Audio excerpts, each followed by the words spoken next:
रात्रीच्या वेळेस शांत समाधानकारक पुरेशी झोप होऊन तुमचं मानसिक आणि शारीरिक आरोग्य चांगलं ठेवायचं असेल तर रात्री अंथरुणात झोपताना या 4 चुका अजिबात करू नका. या 4 गोष्टी आवर्जून करा. सर्वात सुरुवातीला पाहूया काय करायचंय.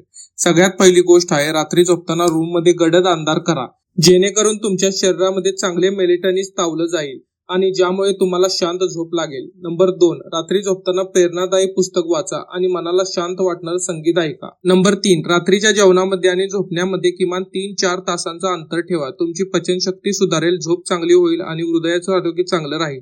नंबर 4, दररोज रात्री ठराविक वेळेस लवकरात लवकर झोपण्याचा प्रयत्न करा. आता पाहूया काय करू नये. तर त्यामध्ये सगळ्यात पहिली गोष्ट ती म्हणजे रात्री झोपताना मोबाईल, टीव्ही किंवा लॅपटॉप कुठलीही स्क्रीन डोळ्यासमोर आणू नका. नंबर 2, रात्रीच्या वेळेस पोट गच्च भरून लगेच अंथरुणात पालतं पडू नका. नंबर 3, सायंकाळी 5च्या नंतर चहा किंवा कॉफीचं सेवन करू नका. आणि नंबर 4, अंथरुणात कधीही पालतं झोपू नका. व्हिडिओ आवडल्यास नक्की लाईक करा, कमेंट बॉक्समध्ये आम्हाला तसं कळवा आणि जास्तीत जास्त लोकांना शेअर करा व असेच नवनवीन व्हिडिओ पाहण्यासाठी आमच्या या पेजला नक्की फॉलो करा. धन्यवाद.